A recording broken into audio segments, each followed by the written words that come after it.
Alors, donc, vous étiez en train de nous dire à peine que vous avez convoqué votre père sur ce plateau. D'abord, vous avez essayé de prendre contact avec lui. Oui. Est-ce que depuis lors, vous l'avez vu physiquement? Non, non, non. On s'est vu, bon, on a causé plusieurs fois au téléphone, mais le voir physiquement, non. Ça sera franchement dit ma première fois, après l'acte qu'il a posé.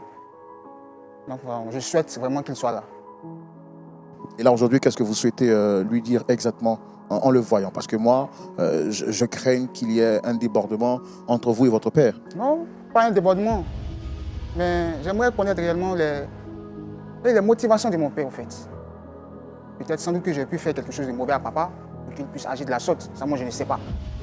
Mais qu'il vienne réellement me dire en face, mon fils Ruben, qu'est-ce que tu as pu bien faire à papa, voilà pourquoi j'ai posé tel acte.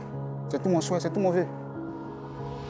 Non, je ne serai pas méchant avec papa ni révolté, quoi. Mais en fait, connaître réellement quels sont les faits qui l'ont poussé, c'est tout.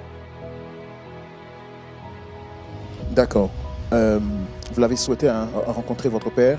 Nous, on a fait tout ce qui est à notre pouvoir pour l'avoir ici avec nous aujourd'hui sur le plateau. Et on va lui permettre de venir.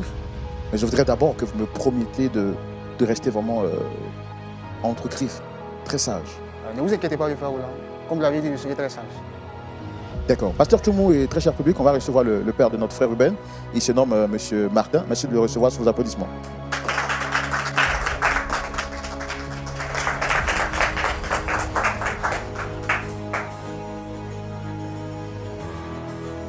Monsieur Martin, shalom. Shalom.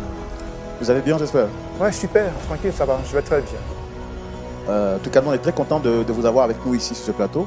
Je suis le frère Roland, présentateur de l'émission Point d'accord, qui est une émission qui nous permet d'échanger en famille pour trouver des solutions aux problèmes qui nous sont proposés. Ok. En face, vous avez le pasteur consultant, le pasteur Jean-Yves Tchoumou, qui, après vous avoir écouté, va donc nous aider à trouver une solution, mais sur la base de la parole de Dieu. D'accord. Alors, vous reconnaissez le monsieur juste à côté ici? Oui, c'est mon fils. C'est mon fils. Effectivement, c'est lui mon père. C'est mon fils. Ben ouais. C'est mon fils. Vous êtes content de le voir? Vous êtes surpris? Quel est le sentiment qui vous anime à l'instant précis? Je suis surpris que je sois convoqué ici. S'il y a un problème au niveau de la famille, il n'a qu'à me contacter. Ben, je suis contacté par l'Église. Par respect pour Dieu et pour les pasteurs, j'ai accepté de venir comparaître, je peux dire ainsi, sur la place publique pour savoir de quoi il est en question, de quoi il est retour. Voilà le but de ma présence. C'est quand la dernière fois où vous l'avez vu physiquement comme ça, de visu? Il y a 9 mois. Il était en prison. Et la dernière fois, quand on s'est vu, malheureusement, c'était dans des situations tendancieuses, je dirais. Mais vas-y papa, lâche le morceau quand même, vas-y. S'il te plaît, ne m'interromps pas quand je parle. C'est une situation tendancieuse et tout fâché, il est parti de la maison. Compte tenu de mes occupations. Mais papa, dis ce que tu as fait. C'est pas le plus important. Non, le plus important, mon tu es là, le plus important, c'est de relater les faits. Je pense qu'on va laisser papa s'expliquer. Non, mais papa peut parler, c'est pas pourquoi il a été tourné autour du pot. D'accord. Il peut aller droit au but. D'accord, je pense qu'on va lui laisser quand même le temps de s'exprimer. Évidemment.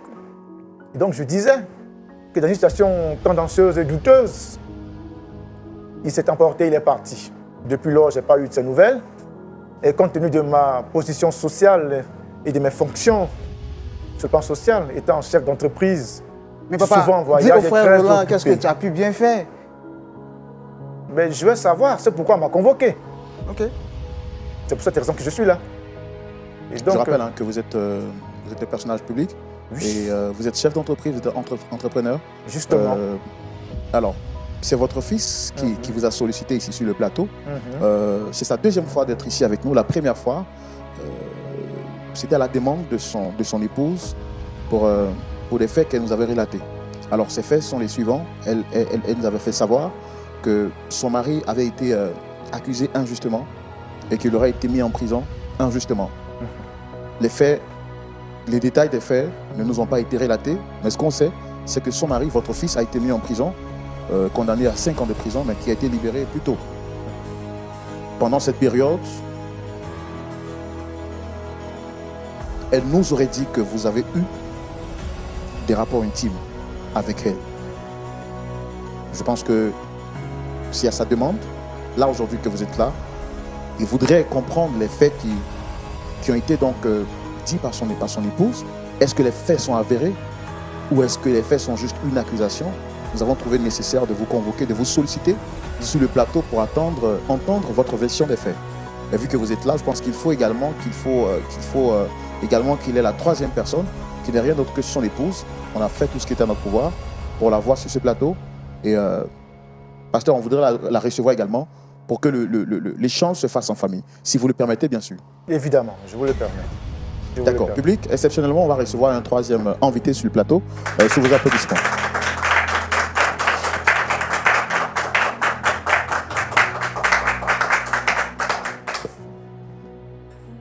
Shalom, comment est-ce que vous allez? En tout cas, vous êtes très bien habillé avec... en tout cas, très bien habillé. Très bien, merci. Ça va bien? Comme ça. Alors, monsieur, vous la reconnaissez, la dame juste à côté? Oui, c'est l'épouse de mon fils. Elle se prénomme Mélissa. Je la reconnais très bien. Oui, je la connais très bien. Alors, je disais tantôt que des faits nous avaient été relatés. Pour la première fois que nous nous sommes retrouvés sur le plateau, vous étiez absent. Et il est paru nécessaire pour nous de vous recevoir pour également entendre votre version des faits. Il nous a été relaté que vous êtes à l'origine de l'emprisonnement de votre fils. Deuxièmement, il nous a été aussi dit sur ce plateau que vous auriez eu des rapports intimes avec votre belle-fille. Est-ce vrai toutes ces accusations portées à votre égard? Ruben, Oui, papa? on aurait pu discuter de cela à la maison. Est-ce que c'était nécessaire d'exposer nos problèmes de famille aux yeux de tout le monde? Oui, pour moi, c'était nécessaire. Parce que moi, je me demande au fond de moi, est-ce que tu trouves normal de sortir avec la femme de ton enfant, ton fils? Mais papa, là, est-ce que tu constates que tu m'as humilié? Non, pas du tout. Tu m'as confié, moi, ton enfant. C'est qui m'a donné vie. Je vais recadrer le débat. OK? D'accord, monsieur. On va aller dans le contexte social de la chose. Voici mon fils qui est là, que j'ai envoyé faire des études en Europe pour pouvoir prendre ma place plus tard à la tête des entreprises. Je l'ai formé, éduqué pour cela. Mais non, monsieur se lève. Mieux, il devient mon concurrent. Il crée une autre entreprise similaire à la mienne et qui, par la suite, me fait perdre des marchés. Pire encore, il s'approprie mes partenaires. Ce qui est inconcevable. Cette même entreprise qu'il a été de combattre, et c'est la même qui va diriger plus tard. Étant un père, j'ai décidé de corriger mon fils pour ce comportement déshonorant. Alors, il a fallu trouver quelques personnes, ça et là, pour lui mettre de la drogue dans sa voiture. Et sur un coup de fil anonyme, la police l'a interpellé. Ceci étant, il a été jugé et condamné pour 5 ans. Il était en prison. Son entreprise, à son absence, a commencé à battre de l'aile. Il fallait, bien entendu, que je prenne soin de mon petit-fils et de sa femme. Ce que j'ai fait durant son absence. Mais vous savez que, par moments, la chair est faible. Et... Mais comment tu me décourages là? Tu me décourages sincèrement? Donc pour le seul fait que j'ai décidé de ne pas suivre tes traces, tu as commenté tous ces coups bas pour me mêler de ma famille? Quand un enfant... Jusqu'à mettre un délit de drogue sur moi, ton enfant? Quand un enfant décide de ne pas passé 9 mois en prison, papa, tu trouves cela normal? Non, c'était une correction. Comment c'est une correction? De mon pouvoir, de mon poste d'homme politique, j'ai donné des ordres qu'on ne atteinte pas à ta vie. Donc c'était une correction. Ça te sert de leçon. On ne s'oppose pas à son père. Pire encore, tu n'entres pas d'un parti politique opposé au mien pour me défier. Ça ne se fait pas. Il fallait te recadrer. Et c'est ce que j'ai fait. J'assume pleinement ce que j'ai fait. Et donc je disais, pour revenir à l'histoire, qu'il fallait bien s'occuper de Mélissa et de mon petit-fils. Il a gâté sa femme en lui offrant des bijoux, des un confort de luxe et le peu d'argent qu'il avait laissé commençèrent à tarir. Il n'y a plus de revenus. Et donc, il fallait faire face aux besoins. Et donc, par moments, dans mes virées nocturnes, après les réunions, je passais souvent de temps à la maison et à la chambre d'amis. Et donc, par moments, je profitais pour dormir. Et le vin aidant, j'ai commencé à avoir des pulsions sexuelles pour ma belle-fille. Ah bon? Et c'est en cela que tu es sorti avec ma femme? Je ne dirais pas ça, c'est juste pour combler le devoir que tu ne pouvais pas accomplir. Mais papa, tu n'es pas moi quand même. Mais non, c'est un devoir pour moi de prendre soin de l'enfant et de ta femme. À imaginer un seul instant que je n'étais pas présent. Et pour les charges fixes de la maison, elle aurait pu aller se prostituer dehors. Et c'est encore plus scandaleux pour mon image. Mais papa, tu pouvais quand même aider ma femme sans sortir avec elle? Mais non, la chair est faible. Mais comment ça, la chair est faible? C'était un plaisir, papa? C'était un plaisir c'était une pulsion sexuelle, voilà. M. Martin, à vous entendre parler, vous prenez plaisir. Est-ce que vous n'avez aucun regret de ce que vous avez fait? Non, je dis que c'était un plaisir. C'était pas prémédité. Voilà. C'était pas prémédité. Mais c'est de sa faute. C'est de sa faute. Il n'était pas présent. Il n'assumait pas ses rôles. Il fallait bien l'accomplir. Si je l'ai fait dans tous les sens. Ah bon, dans tous les sens? Voilà, j'ai assumé mes fonctions dans tous les sens. En humiliant ton fils, en coquifiant ton enfant. Non, je t'ai pas humilié. Mais je ne peux pas me calmer, chérie. Moi, tu m'as déçu. Non, j'assumais mes devoirs, c'est tout. Alors, ce que moi je voudrais vous demander, je voudrais demander à mon très cher ami Ruben de se calmer. Est-ce que vous regrettez d'avoir mis votre fils en prison inutilement? Vous avez gâché son casier judiciaire. Non, pas inutilement. C'était pour le recadrer, je le dis. C'était pour le recadrer. Il allait dans le mauvais chemin. Est-ce que votre fils était obligé de suivre, de marcher dans vos bottes? N'est-ce pas qu'un père est très fier quand il voit son fils se développer de ses propres ailes? Mais pas être mon concurrent. Mais papa... Il pouvait créer une autre activité qui encore va grandir l'entreprise familiale. Mais pas être mon concurrent. Mais papa, tu oublies que je sais toi-même, tu m'as mis dans oui, j'étais formé tu pour que tu puisses diriger l'entreprise et pas la faire tomber. Mais papa, tu peux quand même comprendre que mon enfant, je ne suis pas obligé de marcher selon tes pas. Je ne suis pas quand même obligé de marcher selon tes pas. Mais tu as toujours besoin de ma bénédiction. Mais papa, il y a mes chèques qui sont là. Oui, mais c'est des femmes. Après, ils vont aller porter d'autres personnes. Ils vont envier leur position sociale. Les maris, ils vont venir. C'est pour juste les courtiser, les enceinter. Et puis, voilà, ils ne seront pas disposés à faire fructifier l'entreprise. Et puis, ça va faillir. Non, ce n'est pas possible. Tu ne peux pas permettre cela. Non. Il fallait recadrer les choses. On comprend que vous ayez voulu sanctionner votre enfant. Mais en vous entendant parler, on ne voit aucun remords sur votre visage. Est-ce que vous regrettez d'avoir eu des rapports avec la femme de votre fils? Parce que vous dites que la chair est faible, mais d'après ce qu'elle nous disait, elle nous a raconté, ce n'est pas une seule fois. Oui, mais après, même elle a pris goût. Ah bon? Ouais, après, elle a pris goût. C'est vrai ça, Mélissa? Arrêtez ça, non, c'est pour te provoquer. Après, elle a pris goût. C'est vrai que je suis de certain âge, mais j'ai encore ma vitalité. Non, mais ne me touche pas quand même. Après, là, mon père me dit que tu prenais goût à coucher avec lui pendant mon absence. Tu pouvais quand même lui dire non? Tu pouvais quand même lui dire non? Il n'y avait plus de revenus. Même s'il n'avait plus de revenus, c'est quand même mon père. Tu pouvais quand même demander de l'argent à l'un de mes amis, Pierre par exemple. Mais personne ne voulait m'aider. Mais tu pouvais avoir quand même ta famille pour t'occuper de l'enfant. Pas accoucher avec, jusqu'à accoucher avec mon père. Et en plus, notre lit conjugal. Tu trouves cela normal, Mélissa, dis-moi? Maintenant, dis-moi, de moi et mon père, avec qui tu veux partager le reste de ta vie? Je sais que c'est avec toi. Tu es sûr? Tu es sûr de toi, Mélissa? Pendant 9 mois, tu as passé tout ton temps à me coquifier. Pendant 9 bons mois, où je croupissais en prison. Oui, mais la nature aurait du vide. Mais papa, arrête ça, papa. Mais papa, tu me sors par les portes, tu te dépenses, papa. Non, la nature aurait du vide. Papa. Non. On ne dit pas ça. Mais tu n'étais pas là. Tu n'étais pas là. Et le fait que votre fils ne soit pas là, est-ce que ça justifie le fait que vous ayez des rapports avec votre fils? C'est grave ce que vous dites. Et Non, cela peut avoir des répercussions sur votre entreprise. Je le dis et je le répète, c'était une faiblesse. Voilà, c'est passager. Il est revenu, il va continuer dans son devoir de père, voilà, et de mari, voilà. Je suis revenu et je vais continuer. Oui, bien sûr, tu vas continuer. Avec ma femme.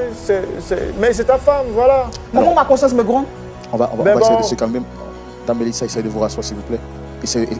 Aidez-la à se relever, s'il vous plaît.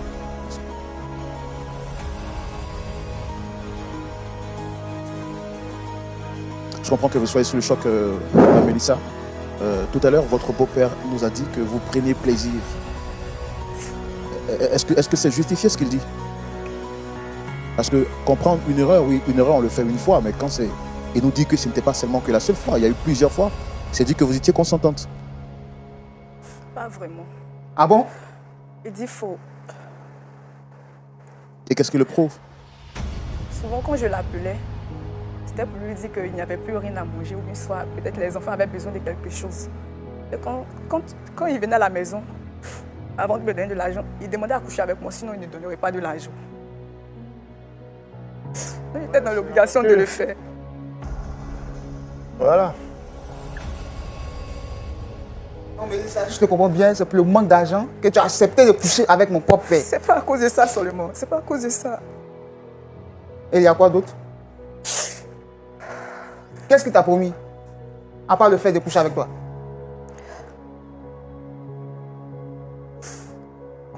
Quand tu es allé en prison, ils avaient tout saisi. Parce que ils disaient que c'était grâce à l'argent de la drogue que tu avais acheté la maison, les trucs et autres. Donc, ils avaient saisi. Il m'a dit,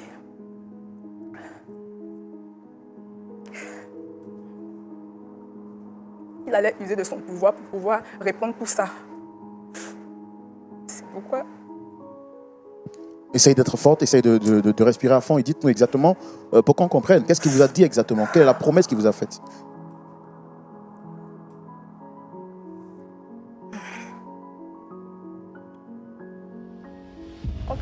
Quand mon mari est parti en prison, ils avaient saisi la maison et puis d'autres choses, tout ça. Donc,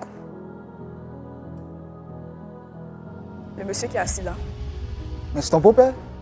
c'est pas mon beau-père. Qu'est-ce qu'il vous a dit exactement, madame? C'est ce que nous on veut comprendre. Quelle est la promesse qu'il vous a Il donnée? m'a dit qu'il allait user de son pouvoir pour pouvoir prendre tout ce que les choses, la police avait mis le bras dessus. Donc, il allait répondre tout et puis faire sortir mon mari de prison.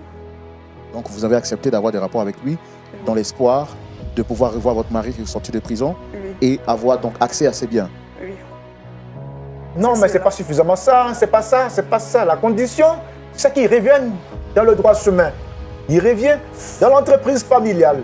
Il décide de travailler comme ses frères et sœurs, il décide de travailler comme tout le monde pour prendre la relève en ce moment précis. Usant de mon pouvoir, je vais faire débloquer tous ses avoirs, c'est tout, voilà. Et pour vous, tant que votre fils n'accepte pas de revenir travailler avec vous, point de possibilité de libération ou de... Non, il restera dans la misère, il faut que ça lui serve de leçon. Et puis d'ailleurs, il n'y a pas autre chose. Je suis vraiment pressé, j'ai pas mal de choses à faire. Est-ce que c'est tout? C'est pour ça qu'on m'a convoqué ici? Alors dites-moi, monsieur, vous êtes un chef d'entreprise, c'est bien cela? Bien sûr. Et vous êtes censé donc léguer un héritage à votre enfant? Oui, mais il y a la charité. On peut donner ça aux orphelinats. Aux autres maisons aussi, ils ne bénéficient pas. Ils ne veulent pas mériter cela. Parce qu'il faut Justement. mériter. En termes d'héritage, quel est l'héritage moral que vous souhaitez transmettre à votre enfant quand vous couchez avec sa femme? Non, je l'ai dit. Et quand sans vergogne et sans complaise, vous affirmez sur une télévision que vous avez eu des rapports avec la femme de votre enfant et que vous êtes complice de son emprisonnement qui est illégal. Oui, je le dis, je le répète, pour son emprisonnement, c'était une correction. Papa, sache que cette correction, je ne l'accepte pas. Mais c'est ton problème. Il faut assumer les actes qu'on pose dans la vie. Tu as décidé de te rebeller contre ton père, il faut assumer les conséquences. Quant à elle, c'était des moments passagers, c'est fini, c'est oublié. C'est des moments passagers, c'est pas prémédité, voilà. C'est arrivé, après on a pris goût, mais bon, voilà. Ah bon? Avec ma femme, papa, tu as pris goût? Mais j'ai pris goût, il faut que je le dise. Je le répète, j'ai pris goût et après, bon, voilà. Toutefois, on a une moralité en nous, bon, la prise de conscience est venue, bon, voilà. Donc, sur ce plan-là, c'était passager, c'est fini, voilà. Maintenant, la balle dans ton camp. Tu décides de reprendre les activités en entreprise et voilà, tout est bien, te seront relégués, tu sauras tout est bien. Non, mais papa, tu peux garder, c'est bien. Je n'en veux pas, tu peux les garder. D'accord, Parce que c'était écoutez. cadeau empoisonné, tu peux les garder, papa. Écoutez, moi, j'ai beaucoup de choses à faire. Alors, écoutez, on va donner la parole tout à l'heure à notre pasteur avant qu'on ne parte. Je pense que votre fils m'a dit que vous pratiquez une assemblée, c'est bien cela? Oui. Vous êtes chrétien? Oui, bien sûr. Est-ce que vous croyez que votre comportement est en adéquation avec la parole de Dieu? Vous allez voir que dans l'Ancien Testament, il est dit que quand l'enfant ne respecte pas, il faut prendre la chicotte. Autant le chicoter pour ne pas qu'il dérive. Mais c'est ce que j'ai fait. Je l'ai chicoté autrement, c'est tout. Voilà. Mais papa, Il est également dit dans l'Ancien Testament de ne pas hériter vos enfants de peur qu'ils vous manquent de respect. Oui, mais tu as commencé à me manquer de respect, ça va t'irriter. J'étais là, tu t'es opposé à moi. Subitement, tu t'es pris des airs, tu crées des entreprises, tu rentres dans le parti opposé, et après, tu deviens mon concurrent. Pire encore, tu m'arraches mes partenaires. Mais allons-nous, allons-nous? Qu'est-ce que cette jeunesse qui ne respecte plus ses parents? Où allons-nous? Non, c'est pas possible. C'est pas possible. Non, moi, je ne supporte pas ça. Il fallait le recadrer. C'est ce que j'ai fait. Papa, sache que je suis dessus de toi. Ben, c'est ton problème. Voilà. Je suis sincèrement dessus de toi. C'est ton problème. Il fallait obéir, simplement, c'est ta faute. C'est ta faute. Quand tu étais avec ta femme, tu n'es jamais venu la draguer ou faire des propositions, des avances. Mais il fallait combler un vide, c'est tout ce que j'ai fait. Voilà. Tu ne peux pas me reprocher cela pour avoir comblé le vide que tu ne pouvais pas assumer. Une femme, ça s'entretient. Une femme, ça s'entretient. N'était pas là. Il fallait l'entretenir. Et c'est sur tous les plans. Voilà. C'est honteux ce que tu dis, papa. Ben, c'est toi qui très, vois. très honteux. C'est toi qui vois. C'est toi qui vois. Voilà, c'est toi qui vois. C'est toi qui vois. Je suis scandalisé, je suis choqué, je tombe des nues, j'ai plus de mots, je ne sais plus quoi dire.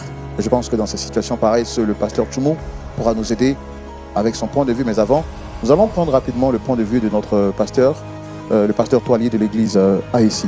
Pasteur, en 2 minutes, quelque chose à dire par rapport à cette histoire? C'est une histoire assez complexe. Moi-même, j'ai toute la difficulté d'attirer l'attention de mon frère. Mais je ferai quand même l'effort d'attirer le père de notre jeune frère. Lui qui se réclame à être d'une communauté. Bon, ça c'est la forme, hein. Il appartient à une communauté. Mais je réalise ici que l'intelligence de ce monsieur est obscurcie. Parce que aussi longtemps que l'intelligence est obscurcie, il est difficile de reconnaître ses torts, de se repentir et de changer. Mais là, il expose ses prouesses avec une certaine aisance, ce qui est en contradiction avec la vérité de la parole de Dieu. Et donc, je voudrais qu'il revienne à lui-même, qu'il réfléchisse sérieusement à l'état dans lequel il se trouve, afin de se ressaisir assez rapidement et de se réconcilier avec son fils. Parce que quand on suit effectivement la genèse des circonstances qui ont amené le père à envoyer le fils en prison, mais franchement, c'est inadmissible, c'est inacceptable de mettre de la drogue avec ses réseaux, sous le prétexte que c'est une manière de le corriger. Je pense que là, le père a manqué véritablement d'un véritable fondement de la parole. Parce que celui qui est dans la parole de Dieu, il est difficile effectivement, quelles que soient les pressions de la vie, les aléas de la vie, de se mettre dans cette posture. Et voilà ce que je peux dire, afin que vraiment le père se ressaisisse. En tout cas, merci beaucoup, pasteur Toili. Vous l'avez dit, il faut effectivement que le père de notre ami Ruben se ressaisisse. Est-ce que le pasteur Tchoumou partage le même avis, le point de vue de notre pasteur consultant dans la rubrique à la loupe de la parole? Et c'est maintenant. Pasteur Tchoumou. Oui, mon frère Roland. Monsieur Ruben, qui était déjà venu sur ce plateau, revient encore aujourd'hui, cette fois-ci, en présence de sa femme et de son père. Son père confirme avoir eu des rapports avec la femme de son fils parce que, dit-il, la chair est faible. Secondo, il affirme, mordicus, qu'il a été à l'origine de l'emprisonnement de son fils simplement parce que celui-ci a osé le défier. Et pour lui, c'est une correction. Pasteur, nous sommes suspendus à vos lèvres. Qu'est-ce que vous avez à nous dire? Merci, Roland. Ruben, Oui, papa. aujourd'hui, là, tu es venu, c'est pourquoi? Je suis venu dans le but de connaître réellement les motivations de mon père qui l'ont poussé à coucher avec ma femme. C'est tout. Est-ce que, après votre passage ici, tu as pu parler avec ta femme? Est-ce que vous vous êtes entendu sur un point? Bon, avec ma femme, non. J'ai plutôt parlé avec notre famille, la famille élargie, et avec nos pasteurs. D'accord. Je vais dire 2 choses. La première chose, c'est que tu étais en prison. Et tu es revenu de la prison. Nous avons parlé ici. Nous t'avons demandé de pardonner à ta femme. La première chose que tu devais faire, c'est de pouvoir parler avec ta femme, de lui pardonner et de te mettre ensemble avec ta femme. Toi et ta femme. vous serez venus pour que nous puissions confronter ton père. Bon, moi, je vois ta démarche comme une démarche embrouillée. Parce que ta femme est là, tu veux qu'elle soit sur le plateau, tu fais venir ton père aussi, tu veux connaître ses motivations pendant qu'il parle aussi, tu dis des choses. Moi, je veux te dire une chose. Quel que soit l'acte que ton père a posé vis-à-vis de toi, depuis le début jusqu'à la fin, c'est ton père. Tu n'as pas deux papas. C'est lui qui est ton père. Vous êtes en train de parler de la Bible. D'accord, c'est bon. Dans la Bible, est-ce qu'il a été écrit il faut respecter ton père, honore ton père s'il est bon avec toi? Est-ce que c'est ce qui est écrit? La Bible dit honore ton père et ta mère. Point. La Bible ne dit pas si ton père est bon, si ton père est méchant, si ton père est soulard, si ton père ne le respecte pas. Mais si ton père est bon, s'il est gentil avec toi, si tu es dans l'ordre, il faut l'honorer. La Bible ne dit pas ça. Donc, en tant que fils, quel que soit ce que ton père a fait, il faut l'honorer. Première chose. Deuxième chose, c'est que tu es déjà allé en famille pour parler. Donc, dans la deuxième chose, ce que tu devais faire, c'est que tu dois pardonner à ton père et tu dois pardonner à ton épouse. Si tu reviens ici, pour la première fois, c'est ta femme qui a voulu que tu viennes. Mais si toi-même, tu prends la décision de venir ici, ça veut dire que tu n'es pas à l'aise avec cette situation-là. Mais si tu n'es pas à l'aise avec la situation, ça veut dire que ta vie elle-même, elle est gâchée. Et dans tout le temps, tu seras avec cette pensée-là. Mais un auteur a écrit que le pardon est une puissance qui libère. Pour que toi-même, tu te sentes homme et que tu retrouves la joie de vivre, il faut pardonner à ton père, il faut pardonner à ta femme. Tu dis que tu es venu pour que ton père te donne les vraies motivations de son action. Ça va te donner quoi? Il va te dire voici les raisons, d'ailleurs ce qu'il a fait. Mais est-ce que toi-même ça va te mettre à l'aise? Ça va te faire quoi? Il y a des problèmes que la sagesse veut qu'on laisse tomber. Donc moi ce que je te demande, c'est que ta femme t'a trompé avec ton père. Pardonne à ta femme. Ton père, lui, il a ses raisons. On viendra là-dessus après, mais pardonne à ta femme et pardonne à ton père. Quand Jésus dit, si quelqu'un t'a offensé, est-ce que Jésus donne les différentes offenses? Une offense est une offense. Comme dans ton cas, ton père t'a offensé en couchant avec ta femme. Quelqu'un d'autre peut le faire. On a reçu des gens ici, sur le plateau, les frères les ont coquifiés, et tout ça, et tout ça. Ça fait partie de la vie. Dans la vie, là, il y a des problèmes qu'on rencontre. Il y a des choses qu'on sait. Il y a des choses qu'on ne peut jamais savoir. On va aller dans la tombe avec ça.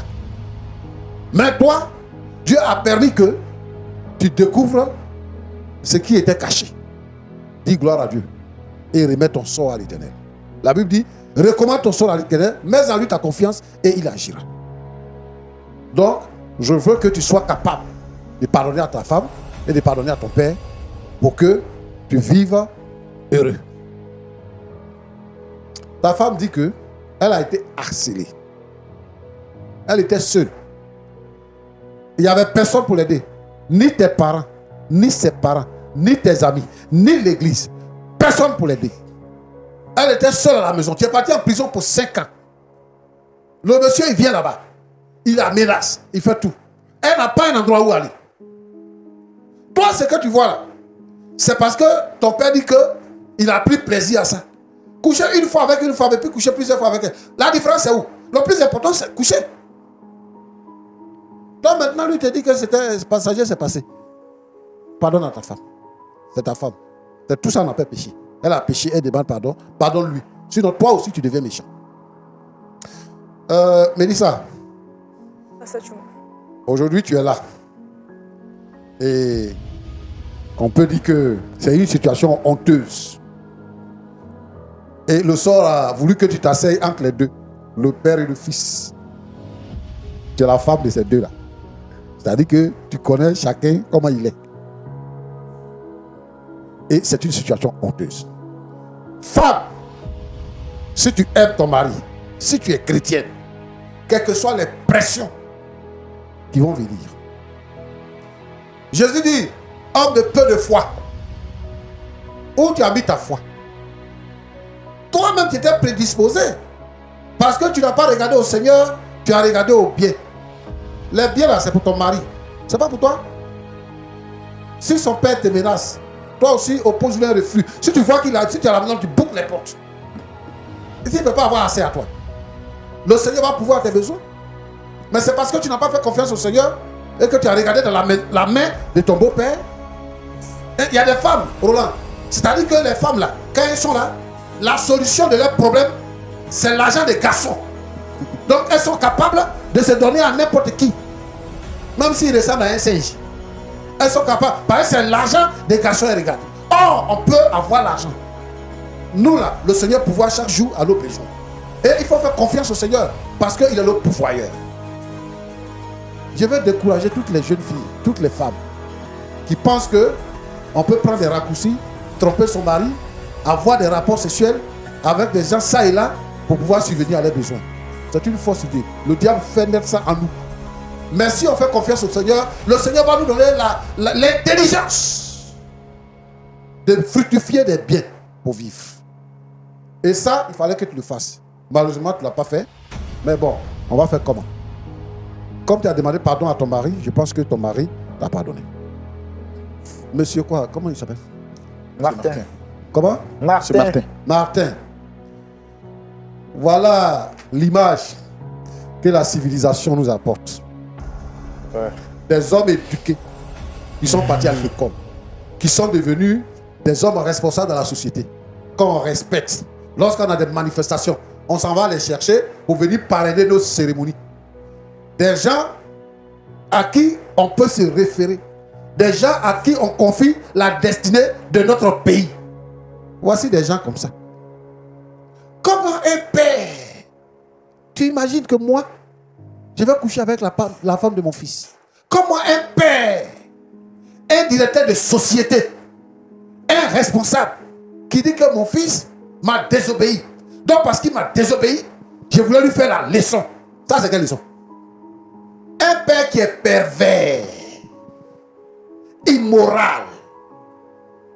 Non, mon frère, tu n'as aucun mérite. Ça vous crédite. Et toi, tu as besoin d'aller en prison. Comment tu peux coucher avec la femme de ton fils? Tu n'as pas de femme.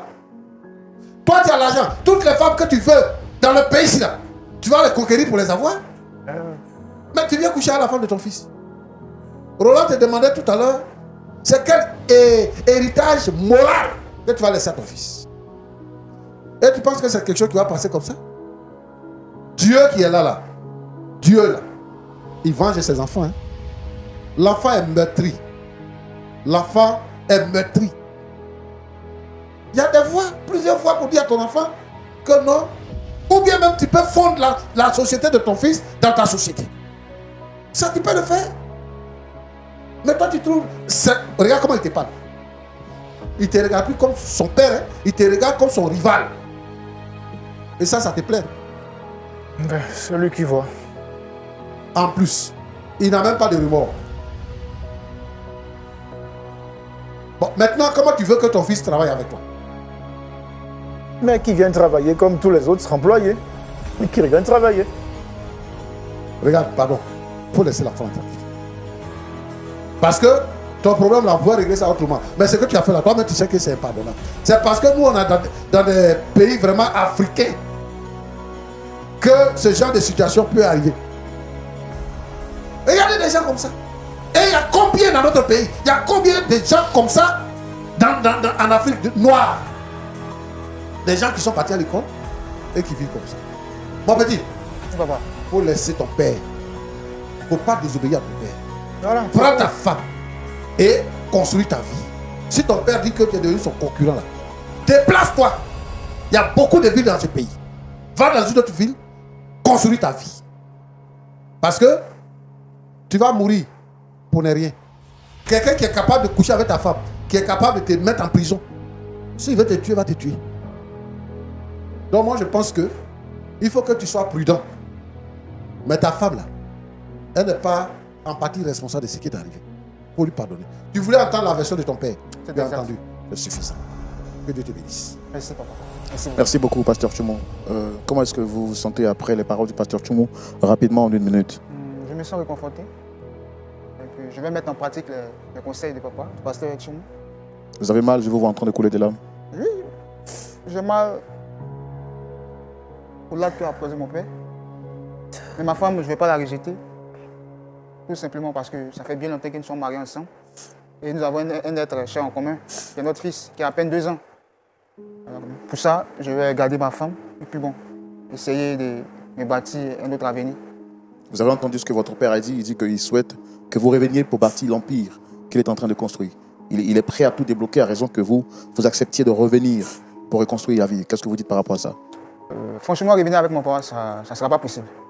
Ça ne sera pas possible. Je me considérais comme son esclave, au fait. Voilà. Alors que moi, j'ai décidé de voler de mes propres ailes depuis très, très longtemps. Et ça, il le savait. Et avec cette histoire, moi, je crains que si je revienne encore entre ses jupons, il me fasse encore plus mal. Monsieur Martin, après les paroles du pasteur Tchoumo, est-ce que vous êtes prêt à revoir votre position, tant en tant que chef d'entreprise, mais aussi en tant que père? En tant que père, je reste sur ma décision. Je suis ferme sur ma décision pour qu'il puisse bénéficier de ses avoirs. Il faut qu'il revienne dans le droit chemin. Le droit chemin, c'est de revenir dans l'entreprise familiale. Tout cet effort qu'il fera vouloir construire des choses, c'est déjà parti. Il y a autre chose que c'est déjà bâtir pour venir plutôt fructifier l'entreprise. Voilà, c'est tout. Je le dis, je le répète. Peut-être que consciemment, je vais carrément régner. C'est pour ça que j'ai dû avoir la pulsion pour sa femme, c'est tout. Sinon, consciemment, quelqu'un que tu aimes, qui est ton propre sang, qui est ta chair, qui fait ta volonté, mais tu ne peux pas avoir de tels comportements. C'est juste simplement que dans mon subconscient, j'ai dû le régner. Voilà. Et donc, je ne voyais plus Mélissa comme son épouse, mais comme une femme qui était là. C'est pour ça que je me suis laissé aller. Mais je le dis, je le répète. Est-ce que vous regrettez ça? Est-ce que vous regrettez ça? Oh, j'ai un regret, comme je dis. C'était pas prémédité. Donc, c'est pas un regret. C'est passager, on ne revient plus là-dessus. Je l'ai dit, la chair est faible. Donc, par moment, on se laisse aller. Et voilà, donc c'est pour ça que je parle de pulsion sexuelle. Voilà. Je pèse mes mots. Pas de pulsion sexuelle. Donc, la chair est faible. Voilà, c'était vraiment passager. Et comme il décide de voir ses propres ailes, bon vent, non jus. Qu'il reparte à zéro, on dit il y a un Dieu sur la terre. Je suppose qu'il va venir encore en aide pour qu'il puisse reconstruire ce qu'il pense avoir perdu. Mais ça, c'est risque et péril, voilà. Ça, c'est mon mot de fin. Merci beaucoup. Pasteur Tchoumo. Bon, Roland, je pense qu'il faut mettre fin à ton émission. On ne peut rien faire avec lui.